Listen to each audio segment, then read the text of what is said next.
Komisi 4 DPRD Provinsi Gorontalo melaksanakan rapat kerja bersama Dinas Pendidikan dan Kebudayaan Provinsi Gorontalo dalam rangka membahas pelaksanaan sistem penerimaan murid baru SPMB tahun ajaran 2024-2025 beberapa waktu lalu. Selaku Koordinator Komisi 4, Laude Haimudin menyampaikan beberapa hal penting yang dibahas diantaranya terkait aspek domisili calon siswa, ketimpangan pendistribusian tenaga pengajar, hingga efektivitas perencanaan sekolah.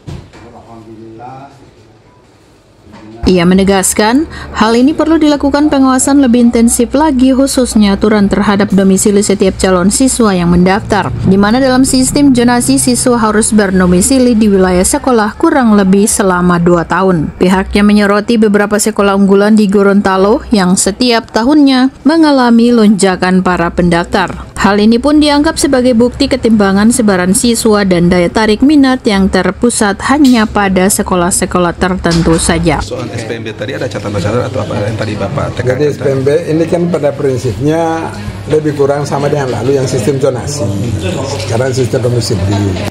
Cuman yang berbeda itu kan yang pertama, skup luasan wilayahnya menjadi lebih besar, cuman diperketat dari sisi dokumentasi. Jadi di situ peran capil itu penting. Ya, bahwa yang bersangkutan dipastikan sudah berdomisili di situ ternyata minimum 2 tahun. Minimum 2 tahun di tempat itu dan tidak nebeng. Kalau nebeng masih ini tapi poinnya rendah, bukan tidak bisa.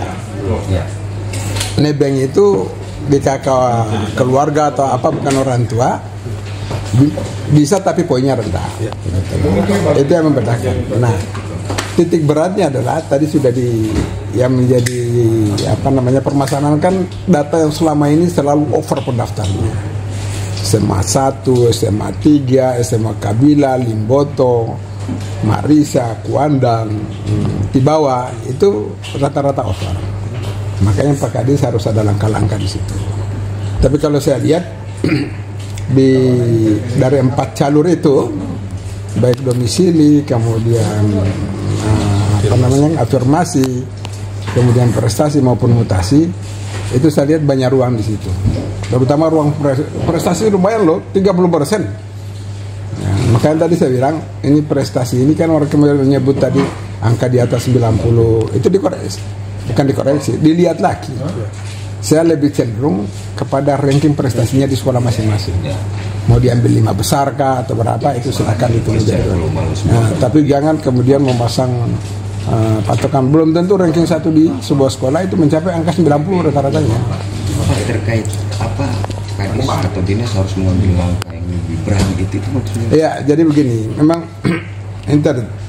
seperti kuota tersedia 24.000. Yang lulusan 15.000. Ini kan sesuatu yang sangat jauh sekali gitu loh. Ini apa artinya? Berarti perencanaan dalam rangka pengadaan sekolah itu tidak betul-betul memperhitungkan efektifnya dibangun sekolah di situ. Akibatnya apa? Akibatnya seperti kita ketahui bahwa satu sekolah itu kadang-kadang kepala sekolah cuma PNS. Yang lain semua tenaga honor gitu. Ini kan kemudian menjadi masalah. Ketika kita melihat di Dapodik, di kementerian bahwa jumlah guru di Provinsi Gorontalo cukup gitu. Harusnya itu dari 15.000. Belum yang tidak lanjut. Dari 15.000 itu kan belum tentu semua ikut. Kalau misalnya yang ikut cuma 12.000, berarti kan cuma 50% dari 24.000 yang terisi kuota. Ini ada sesuatu yang kurang pas lah dari segi perencanaan pengadaan rombel, tenaga pengajar dengan yang kita mau sekolahkan. Makanya saya bilang harus mengambil langkah berani, evaluasi. Mungkin ini kita perlu tutup di sekolah, jangan ragu. Tapi di daerah yang ditutup itu anak-anak sekolahnya harus ada solusi. Seperti membangun boarding school khusus mereka. Ada persoalan khusus daerah terpencil, tidak boleh misalnya yang dari kota dibangun boarding school di sini. Ya harus orang tertentu saja yang jauh. Jadi ada spesifikasi persyaratan khusus. Nah kalau itu bisa kita wujudkan, ya kesempatan sekolah anak-anak tetap terjamin. Kemudian masalah pendidikan saya pikir bisa lebih efektif, efisien dan lebih fokus.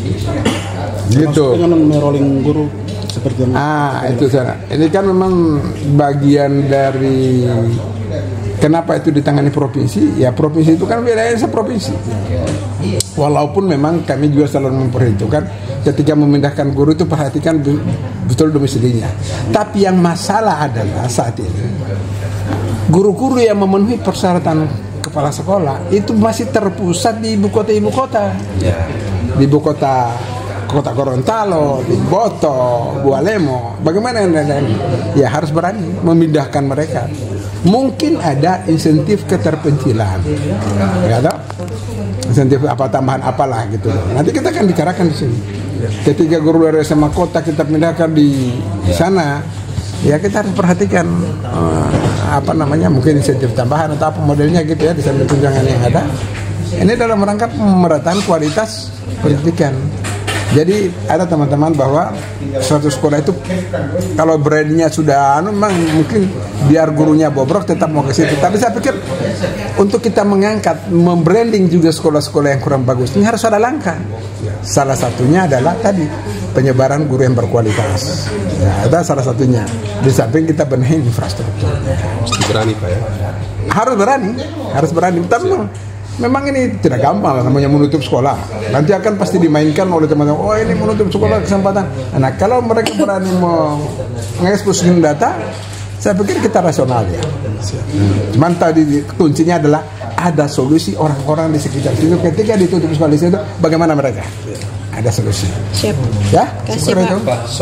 ada Pak Wali Kota, dan topik utama kita adalah berkaitan dengan SMA. Dari DPRD Provinsi Gorontalo, Kindali TV mengabarkan. Itu dari Pemprov yang ditukarkan dengan lahan sana. Sementara pemetaan zonasi juga punya catatan tadi yang sudah disampaikan berkaitan dengan jarak.